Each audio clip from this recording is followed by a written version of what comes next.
I am going to continue a bit of a theme from previous talks, which is how to feel good about the future of journalism. And although I am focusing on the newsroom, I promise by the end that there will be some takeaways for people who work in any kind of rapidly changing industry, which I imagine everyone here, almost everyone here does. So definitely pay attention until the very end. So I am here to talk about the Talent Lab. I'm a news editor with Quartz now, but for 3 years I was the first employee of the Talent Lab. I think we were the first, or the first clever enough to think of that name. And I did that for 3 years, and I want to explain what it is, but in order to do that, I'm going to date myself by saying, by starting 10 years ago this May, which is when I graduated from journalism school. So I really graduated in the thick of the recession, really the absolute worst time to be graduating with a journalism degree. And to illustrate this, in case you don't believe me, I want to say that I remember actually where I was standing when this picture was broadcast on TV. It was pretty memorably burnt into my brain. I just arrived in America from South Africa with an enormous student loan. And I don't know if you guys remember what this was. It was 14th of September 2008, the day Lehman Brothers declared bankruptcy. And it really was a defining moment. I was actually standing on a treadmill and it literally stopped me in my tracks. And I thought, this is not good. So that's kind of the environment I was in at the time that I graduated. So these are some of the headlines, and here I'm continuing on the theme of the industry and what it's going through. But when I graduated, this is sort of the kind of thing that I was confronted with. Things were not looking good at newspapers. They did not really know how to handle circulation numbers dropping. They didn't really know how to deal with digital startups. Ad revenue was declining. People didn't really understand what traffic was or how to deal with it.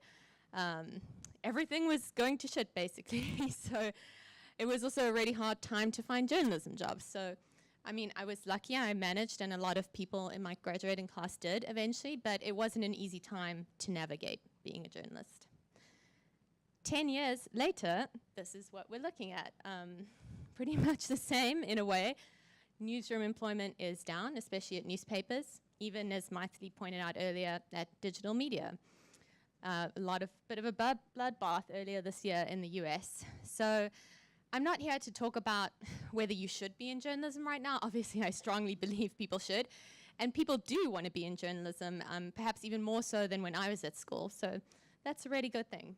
But what I want to talk about is how to plan a stable, long-term career in an industry that's just been hit time and time again by different headwinds. You know, we're looking at ad revenue shrinking, falling circulation numbers, the rise of fake news, all of these different things that have really just come at us again and again. And I'm sure in your own industries, there are equivalent things that you're dealing with. So what does it mean to have a 20, 30, 40-year career in an industry that you feel very passionately about? And that's what the Talent Lab tried to talk about. So the Talent Lab launched in 2016. Quartz, if you don't know it, is a digitally native business and financial news website. And a lot of the reason that journalism was suffering when it launched in 2012 was due to a lack of innovation. And we really tried to deal with that. We tried to do new things, and to do new things, we needed unique people.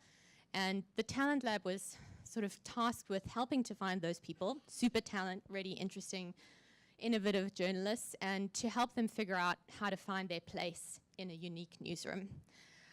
So officially it was an initiative to identify talented journalists and to just help them develop in the newsroom. It was a bit of a big task, but one that I really loved. So what did this actually entail practically?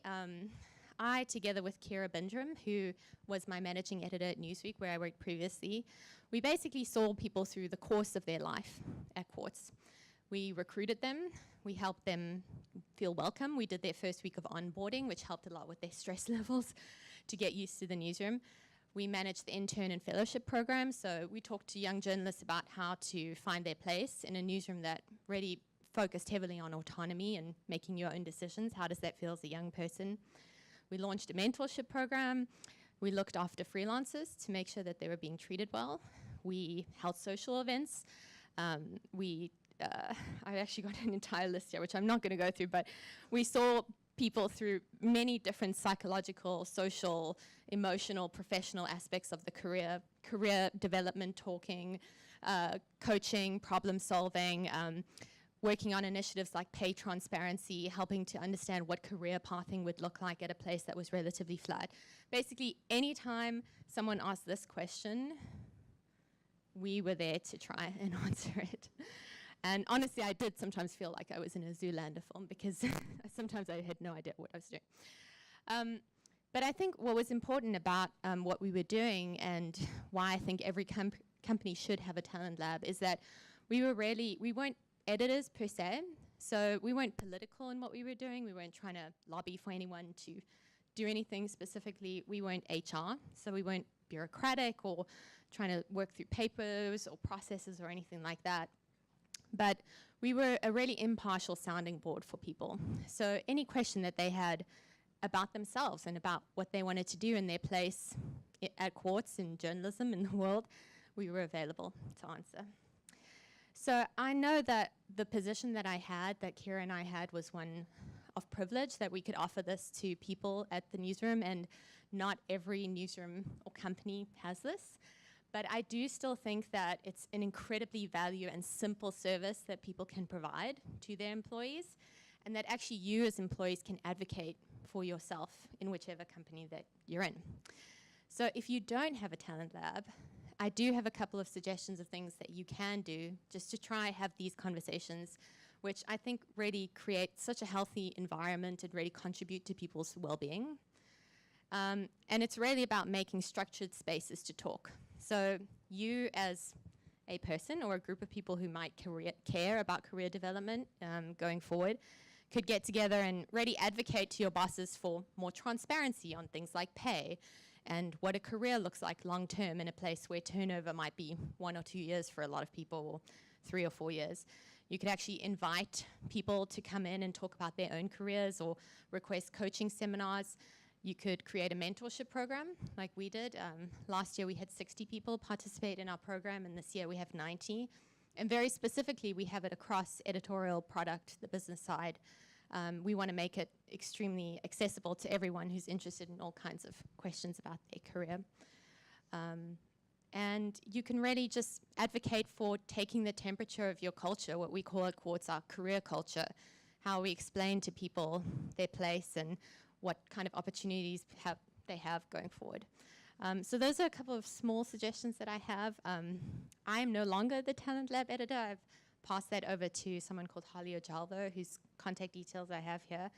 But I definitely am going to be talent labbing for the rest of my life, because I do believe that in any role that I have going forward, just thinking holistically about your employees and your company is really an absolutely vital way to ensure well-being in any company. So I would highly encourage you to think about that as well.